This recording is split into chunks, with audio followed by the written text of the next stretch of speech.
तो last episode में हमने देखा था कि ब्लैकी बिना कोई सोचे समझे सीधे इन कॉफिन्स को खोलने के लिए कूद जाता है, मगर इन फ्लेमिंग कॉफिन के पास आते ब्लैकी के बॉडी में आग लग जाती है, जिसे देखकर साशन तुरंत ब्लैकी के पास आके उसके फ्लेम को बुझाता है और फिर ब्लैकी से पूछता है कि ब्लैकी क्या तुम ठीक हो, जिस पर ब्लैकी भी अब थोड़ा रिलैक्स होते हुए कहता है कि हाँ मैं बिल्कुल ठीक हूँ, मगर आखिर इन कॉफिन्स में ये किस टाइप की फ्लेम है जो मुझे भी जलाने की क्षमता रखती है। तब साशन कहता है कि मैंने भी आज तक इतने पावरफुल और डिफरेंट फ्लेम्स को नहीं देखा, मगर शायद मुझे पता है कि मैं इसे कैसे कंट्रोल कर सकता हूँ। और इतना कि साशन भी अपनी पावर से एक फ्लेमिंग बॉल को क्रिएट करता है। तब ये फ्लेमिंग बॉल अपने आप ही इन कॉफिन्स के पास जाने लगता है और फिर इन तीनों कॉफिन्स के डिफरेंट फ्लेम को अपने अंदर एब्जॉर्ब करने लगता है, जिसे देखकर साशन स्माइल करते हुए कहता है कि चलो काम बन गया। और अब बस कुछ ही देर में ये फ्लेमिंग बॉल इन तीनों फ्लेम्स को अपने अंदर एब्जॉर्ब करके साशन के पास फिर से आ जाता है। तब साशन भी वेरी गुड कहते हुए इस फ्लेमिंग बॉल को अपने अंदर एब्जॉर्ब कर लेता है, जिस पर अब ब्लैकी कहता है कि चलो चलो अब बिना किसी देरी के इन कॉफिन्स को खोलना शुरू करो, मुझसे अब इन कॉफिन्स को देखने के लिए जरा भी सब्र नहीं हो रहा। तब साशन भी अब एक ही फटके में पहले कॉफिन को खोल देता है और इसके खुलते ही हम देखते हैं कि इस कॉफिन के अंदर एक जेट पेंडेंट था, जिसे बहुत ही गौर से देखते हुए साशन इसे उठा लेता है, जिस पर ब्लैकी कहता है कि साशन आराम से, हो सकता है कि यहाँ पे भी कोई ट्रैप हो। तब साशन इस पेंडेंट को देखते हुए कहता है कि नहीं मुझे नहीं लगता कि यहाँ पे कोई ट्रैप है, जिस पर ब्लैकी भी अब इस पेंडेंट को देखते हुए कहता है कि साशन आखिर वो है क्या। तब साशन कहता है कि ये एक जेट पेंडेंट है जो स्पेशली हेवन के पावर से बना हुआ है और इतना कि साशन इस पेंडेंट को अपने पास रख लेता है, जिस पर ब्लैकी कहता है कि आखिर तुम किस मुहूर्त का वेट कर रहे हो, चलो अब जल्दी से इस पेंडेंट को रिफाइन करने की कोशिश करो, क्या पता इससे तुम्हारा नया लेवल ब्रेक थ्रू हो जाए। तब साशन कहता है कि ब्लैकी इतनी भी जल्दी क्या है, अभी हमारे पास और 2 कॉफिन मौजूद है, पहले मैं उन दोनों को भी खोल के देख लेता हूँ कि आखिर उन सब के अंदर है क्या। और ये कहकर साशन अब दूसरे कॉफिन को भी खोलना शुरू कर देता है, मगर साशन के ऐसा करते इस कॉफिन से अब आइस निकलने शुरू हो जाते हैं जो साशन को फ्रीज करने लगते हैं। तब साशन भी अब लाइफ और डेथ के पावर्स को यूज करता हुआ इस कॉफिन को खोलने की कोशिश करने लगता है, जिस पर ब्लैकी कहता है कि पहले कॉफिन में गोल्डन फ्लेम था, दूसरे में आइस फ्लेम है और तीसरा फ्लेम क्या ये तो मुझे समझ में ही नहीं आ रहा। तब साशन कहता है कि ब्लैकी टेंशन मत लो, मैं तुम्हें अभी सब कुछ समझा दूंगा कि आखिर ये फ्लेम क्या है और इनकी ओरिजिन क्या है, जिस पर ब्लैकी कहता है कि लेकिन तुमने तो कहा था कि तुम्हें इस भाग के बारे में कुछ भी नहीं पता। तब साशन कहता है कि जब मैं 5-6 साल का बच्चा था तब मैंने लोगों के मुंह से सुना था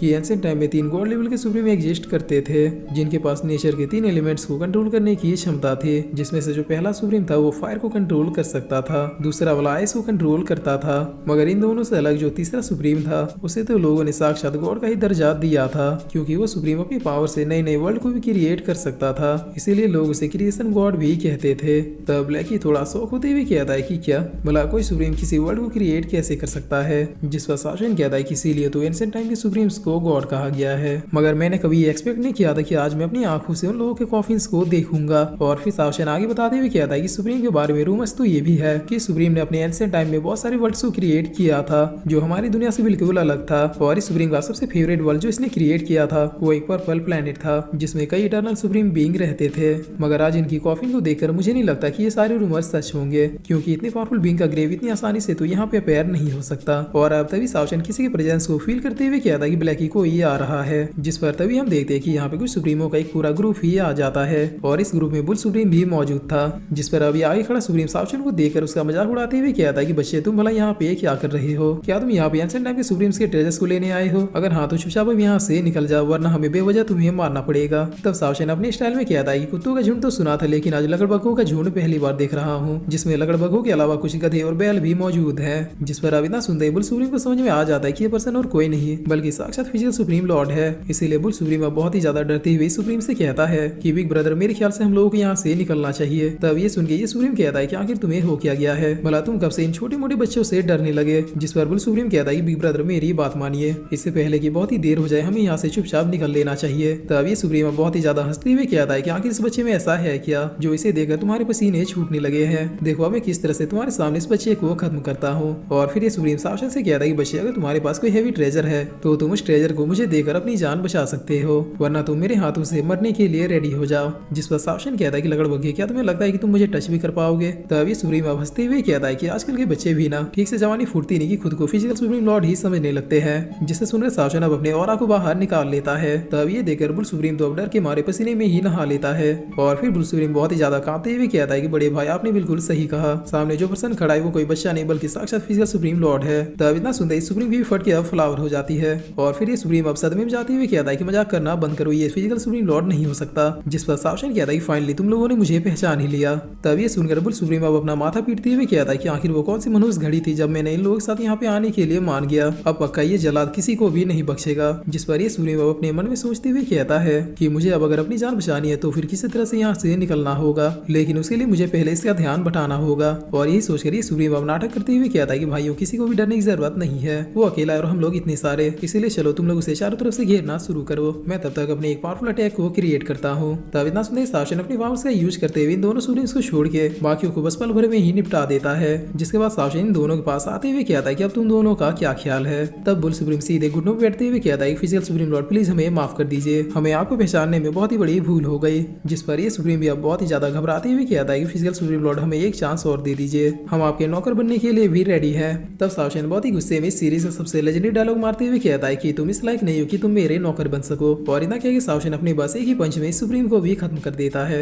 जिसे देखकर बुल सुप्रीम अब डर के मारे रोते हुए कहता है कि फिजिकल सुप्रीम लॉर्ड मैं निर्दोष हूँ, मैंने उससे कहा भी था कि हमें यहाँ से चुपचाप निकल जाना चाहिए, लेकिन उसने ही मेरी बात नहीं मानी। मैं तो आपकी आवाज सुनते ही समझ गया था कि आप ही फिजिकल सुप्रीम लॉर्ड है। जिस पर शासन इसके पास आगे इसके सर पे अपना हाथ रखते हुए इसके मेमोरी को देखने लगता है, जहाँ पर बुल सुप्रीम ने ही सारे सुप्रीम के सामने ये कहा था कि भले ही फिजिकल सुप्रीम लॉर्ड वापस आ चुका है, लेकिन अभी वो अपने रियल फॉर्म में नहीं है, इसीलिए हमें उससे दोबारा डरने की जरूरत नहीं है। तब इस मेमोरी को देखकर शासन कहता है कि तुम मस्का तो अच्छा लगाते हो, मगर अफसोस तुम मुझसे मिलने से पहले अपनी मेमोरी को क्लियर करना भूल गए। और इतना क्या कि शासन इसे भी एक पंच मारते हुए खत्म कर देता है। और अब सब कुछ क्लियर करने के बाद शासन ब्लैकी से कहता है कि चलो उन दोनों कॉफिन्स को खोलते हैं। जिस पर अब शासन सीधे जाके दूसरे कॉफिन को खोल देता है, जहाँ पर इस कॉफिन में एक फ्रोजन फ्लेम था। तब शासन इसे उठा के ब्लैकी को देते हुए कहता है कि ब्लैकी ये तुम्हारा हुआ, लो एंजॉय करो। जिस पर ब्लैकी अब इस फ्रोजन फ्लेम को पाके बहुत ही ज्यादा खुश हो जाता है और फिर तुरंत इसे खाना शुरू भी कर देता है। जिस पर शासन अब तीसरे कॉफिन को खोलते हुए कहता है कि ये वाला लास्ट है और पता नहीं इसमें से अब क्या निकलेगा। और इतना क्या कि शासन इस कॉफिन को भी खोल देता है। तब इस कॉफिन के खुलते ही यहाँ पे एक बहुत ही पावरफुल एनर्जी रिलीज होती है,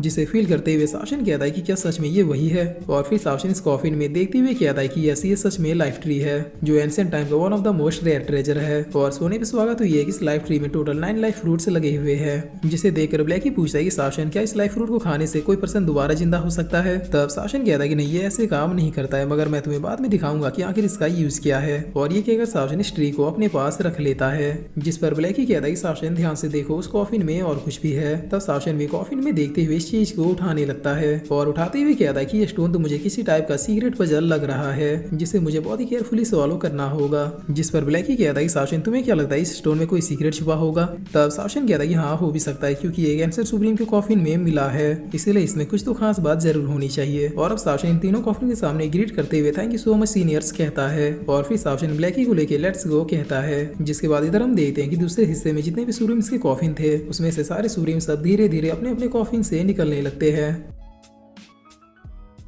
और फिर इसी के साथ ये एपिसोड यहीं पे खत्म होता है।